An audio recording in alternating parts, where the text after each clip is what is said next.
இன்றைக்கி செம்ம சூப்பரான 4 வகையான பச்சை மாங்காய் ரெசிபிஸ் தான் பார்க்க போகிறோம். அதில் ஃபஸ்ட்டு ரொம்ப சிம்பிளாக செய்யக்கூடிய கத்திரிக்காய் மாங்காய் கிரேவி தான் பார்க்க போகிறோம். ஃபஸ்ட்டு ஒரு பேனில் 1 டேபிள் ஸ்பூன் எண்ணெயை சூடு பண்ணிக்கோங்க. இதில் 200 கிராம் கத்திரிக்காயை உள்ளே சேர்த்துடலாம். ஒரு பெரிய சைஸ் மாங்காயில் 1/4 மாங்காய் இந்த மாதிரி கட் பண்ணி உள்ளே சேர்த்து நல்லா எண்ணெயிலேயே வதக்கிடுங்க. இந்த மாதிரி நல்லா கலர் சேஞ்ச் ஆனதும் வேற ஒரு பிளேட்டுக்கு மாற்றிடலாம். இதில் 1 ஸ்பூன் எண்ணெயை சேர்த்துட்டு 1/2 ஸ்பூன் சீரகம் நல்லா பொரிஞ்சதும் 4-5 பல் பூண்டு இந்த மாதிரி பொடியாக கட் பண்ணி உள்ளே சேர்த்துக்கலாம். சேர்த்துட்டு ஒன்ஸ் இதை நல்லா வதக்கிட்டு இது கூட ஒரு பெரிய வெங்காயம் நீல வாக்கில் கட் பண்ணினது, ஒரு பச்சை மிளகாய், ஒரு கொத்து கருவேப்பிலை சேர்த்து இதையும் நல்லா வதக்கிடலாம். நல்லா வதங்கினதும் ஒரு பெரிய சைஸ் தக்காளி பொடியாக கட் பண்ணினது உள்ளே சேர்த்து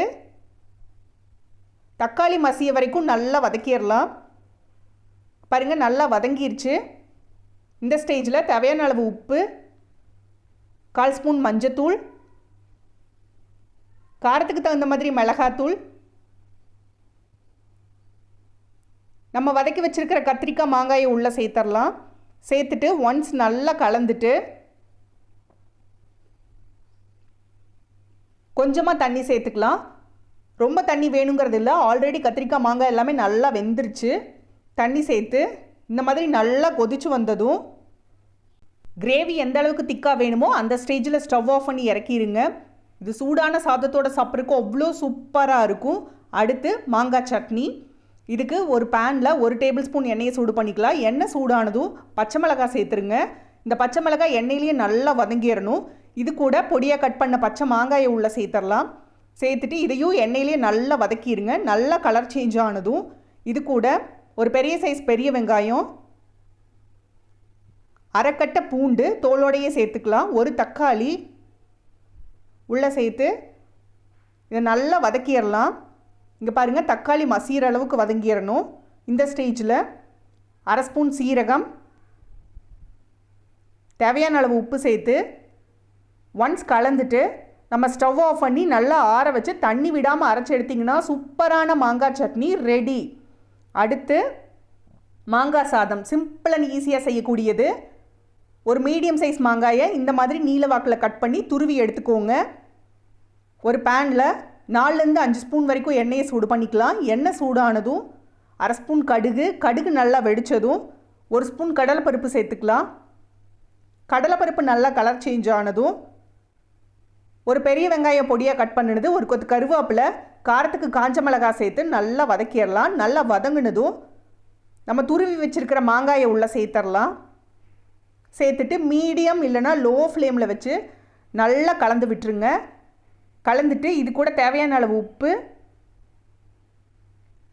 1/2 ஸ்பூன் மஞ்சத்தூள் சேர்த்து நல்லா கலந்துட்டு தண்ணியெல்லாம் விடாமல் ஒரு மூடி வச்சு வேக வச்சிடலாம். அப்பப்போ ஓப்பன் பண்ணி கலந்து விட்டுக்கோங்க.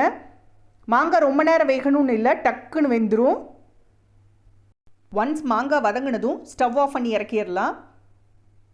அடுத்து 2 கப் சாதம் ஒரு அகலமான பாத்திரத்தில் கொட்டி லைட்டாக ஆற வச்சுருங்க.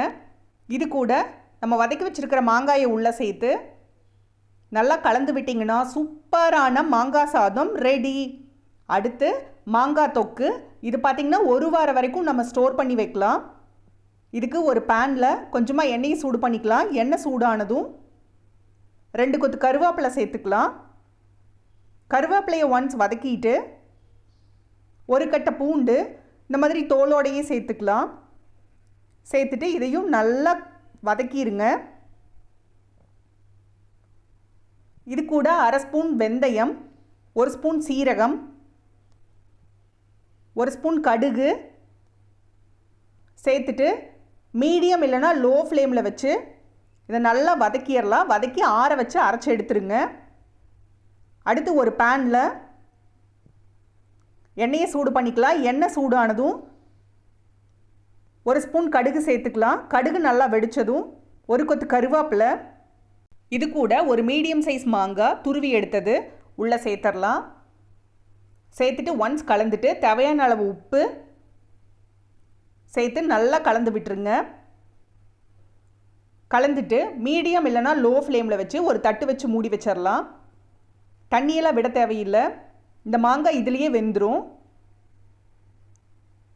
இப்போ ஒன்ஸ் நல்லா கலந்துட்டு கொஞ்சமாக பெருங்காயத்தூள் சேர்த்துக்கலாம். அடுத்து நம்ம அரைச்சி வச்சுருக்கிற மசாலாவையும் உள்ளே சேர்த்துடலாம்.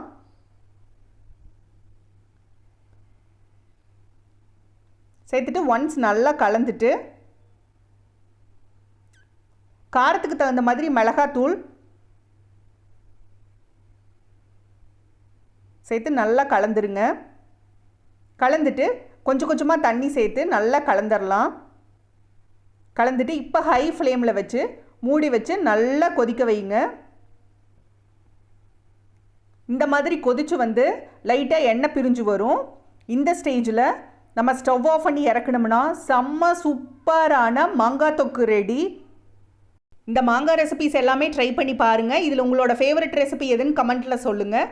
அறுசுவைகளும் சங்கமிக்கட்டும் அனைவரது இல்லங்களிலும்.